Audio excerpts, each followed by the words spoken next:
Hello CC friends, I'm Ali. Thanks for joining for today's art lesson of Lorenzo Ghiberti. Here's some of the information on the back of the artist card. He was born in Italy in 1378. He was trained to be a goldsmith by his stepfather. Ghiberti is most famous for winning a 1401 competition with another artist, and they had the honor of carving these bronze doors at the baptistry in Florence's cathedral. He won the competition with a panel depicting Isaac and Abraham, and it showed his superior technique as a metal worker, and he used a lot of three-dimensional approach. So that means it was not two-dimensional, it wasn't flat, he put dimension on it. So if you rubbed your hand over it, you could feel the work, you could feel the art piece. He had a lot of influence on young sculptors, including the rising star known as Donatello. His first set of doors were completed in 1424. And then he was asked to do another set of doors for another entrance here on the cathedral. That took him another 27 years to complete. And each panel reveals a story from the Old Testament. So here's a picture of the cathedral in Florence. So we've got several different sides to it, and here are his doors. I want you to understand the scale of what he was working. We're going to be working on a 4x4 square today. His were incredibly large. His work is called The Gates of Paradise, and he has 10 panels here depicting different Bible stories. And here we are again, just zooming in to give you a scale of how large these are. These doors stand 17 feet tall. 17. If you got time, you could get out a tape measure and measure that, but those are some massive doors. So we're not going to be able to get in all of the detail that he had on them, but we're going to practice this three-dimensional art today. Here's some examples I'm just going to run through. You think through what you would like to do and what you have time for. You could simply do an initial. I wrote Ali right here. This is of the same image that we drew with the triptych, which is Mother Mary with baby Jesus. And then we've taken some plants and leaves and done a rubbing over those.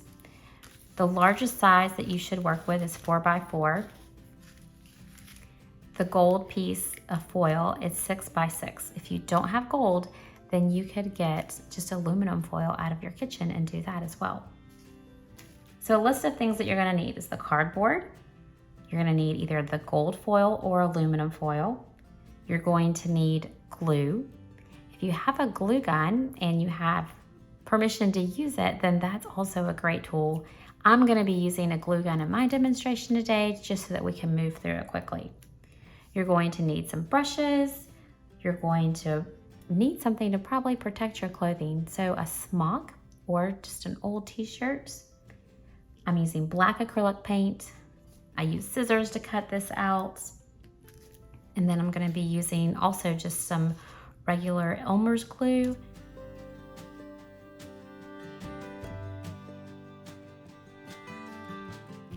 Okay, so you have to determine what you're going to do. Here I have some plant matter. I believe this falls under scale-like. If you can find something that's actually attached to a plant outside that's still living, then it's not going to be brittle, but we are in January right now, so that may be hard to find.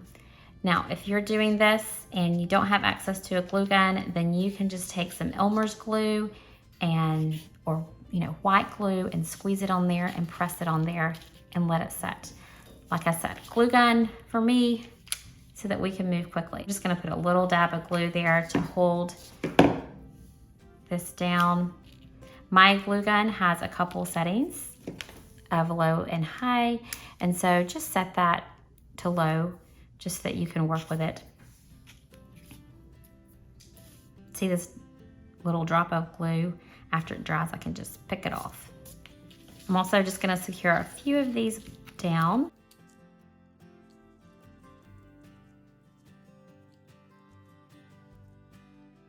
Okay, I'm going to let that set. Now, if you would like to do your initial, and this is what I would probably recommend for Community Day, is that the student writes their first letter, or if they have a shorter name that would fit on there, and then take it to an adult, and the adult's gonna go over it with a glue gun. So let's choose an initial to do. I'm going to do the letter W for my youngest son. His name is Wit. So just make sure it's very large. It does not have to be perfectly written, but just on there, if you wanna add some little extra things to make it look a little fancier, you could do that. So that's just putting some little lines at the end. And then if you need to get assistance, have someone help you with the glue gun. And we're just going to outline this. Excuse me. We are going to go over the pencil marks.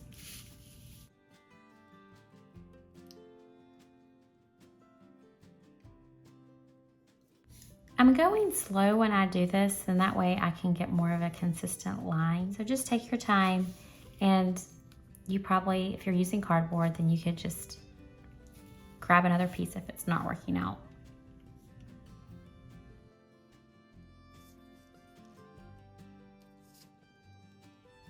Hot glue dries very quickly, so this will be ready real soon to be able to prep it for the gold. If you don't have a lot of extra hands around during community day, you could go ahead and have the children's initials glued like this. And maybe you don't have a hot glue gun, so maybe you've done the white glue and you're letting that dry overnight and then doing this. So there's several different ways to execute it. Now I did try this with putting glue down and then putting yarn, and the results were not much different than just doing the hot glue. So here's an example where I put glue and then I put some string on top of it. It was thin string, and it was not much different than just doing a bead of hot glue as well. But figure out what supplies you have and what's gonna work for you. I'm gonna do a word here as well. I'm gonna do peace. So you could do like the fruits of the spirit. Now, all of them, you know, self-control would be a hard one to stick on here. You could have these pre-made and then they just get to choose the word. Because I have this longer word to do, I'm gonna try bumping it up to high so that I can see if I can move quicker through it.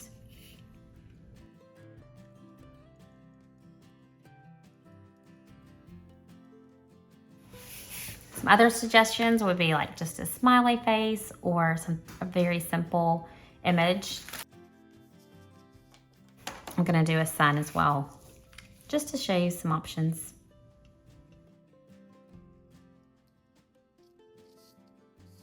Maybe let's make a little swirl in here to give some other dimension to it. So you can see many options, but keep it simple. Ghiberti was working on a very large scale and we're working on a small scale. It's almost time to put the foil. Before you do that, if you're working with a group, you may want to put the names on there and like right in the center, because the foil is going to be overlapping. Well, see if you're not using 4x4, then this foil may overlap all the way. If you stick to a 4x4, then you're gonna have plenty of room. But just remember to get the name on there somewhere, because it may be hard to tell whose is whose. We have our cardboard with the hot glue, or you could use some kind of like plant matter. And we're gonna take just some Elmer's glue with a brush and brushing it over the surface. I don't wanna leave any large clumps, but just evenly spread that out. It doesn't have to go all the way to the edge. This is gonna help our gold foil stick. So I'm gonna place that down, and then I'm going to start pressing from the center and working my way out. You could also use a pencil eraser to kind of rub in there to help bring out the definition. It just needs to be a very soft surface. If you've got long fingernails or something, then that could puncture the foil. And if that happens, you could take the foil off and put a new piece on, or overlay a new piece, or just work with what you got. Then we need to secure it to the edges. You could use hot glue, regular glue, tape, whatever you have on hand.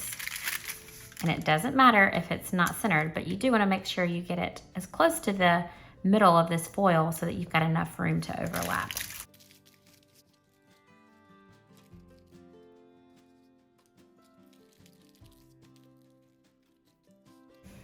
So there's our sun.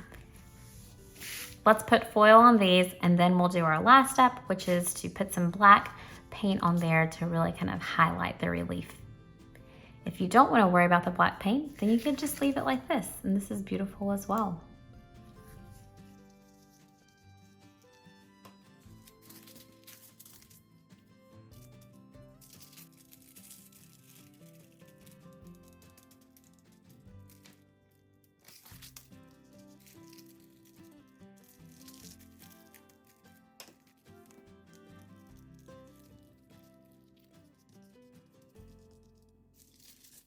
When you're working with a 4x4, you may want to put the silver side up and then flip it over so you can make sure that you've got enough edge, and then bring it back over and you can rub it.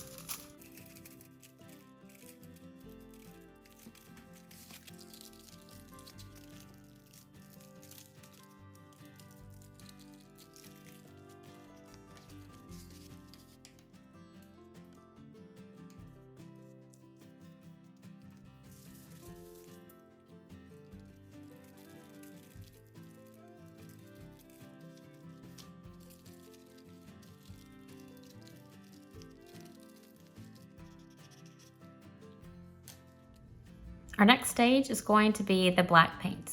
I just squirted mine on some paper, so you could use like a paper plate or something. And I kind of want to just spread it out, and I don't want it to be really wet on my brush. So I'm okay that it's like already kind of drying out right here. If you're doing this in community, you could just have a table that's just the paint station. So you've assembled this and then maybe you go, it's a little bit messy because you're gonna have to hold it and paint it. So you could have one person holding, the student could be painting, and then we're gonna be rubbing it off. So let's go. It's a little messy, but it's fun. This is a foam brush. I would just get as big of a brush as you can, but these foam ones work nicely. And we're just going to rub it back and forth. Kind of rub it around. This is how my hands got black. So you could take some painter's tape, I guess, and put it on the back of it to secure it. It still could move around a little bit. So this paint is not dripping off of this. This is a very light application on my brush, and it's almost kind of tacky to work with.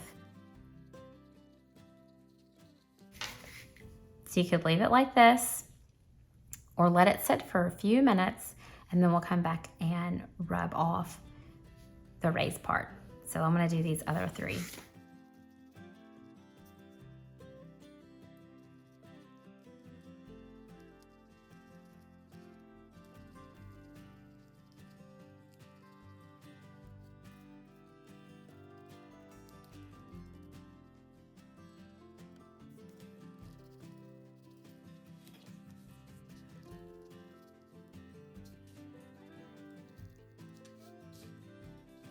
Now you could leave it like this. You could take a cleaner brush. This one I was just using to kind of remove a little bit of the paint. So just on the raised part.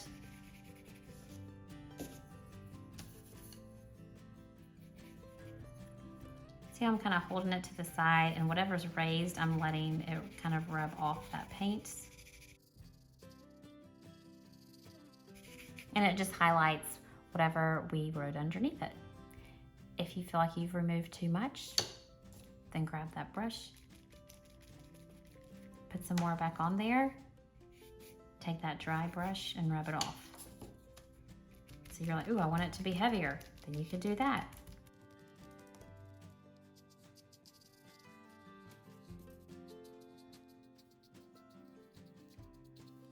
And every once in a while you may need to clean this. This is just, in a sense, called like a dry brush because it's got some dry paint on it. And you can just kind of clean it off so that way it's not adding paint back to your relief.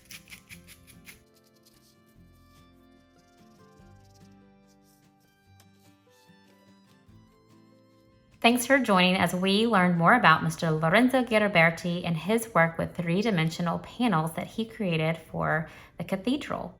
We're working on a much smaller scale, but I hope you had fun creating your own gold relief artwork.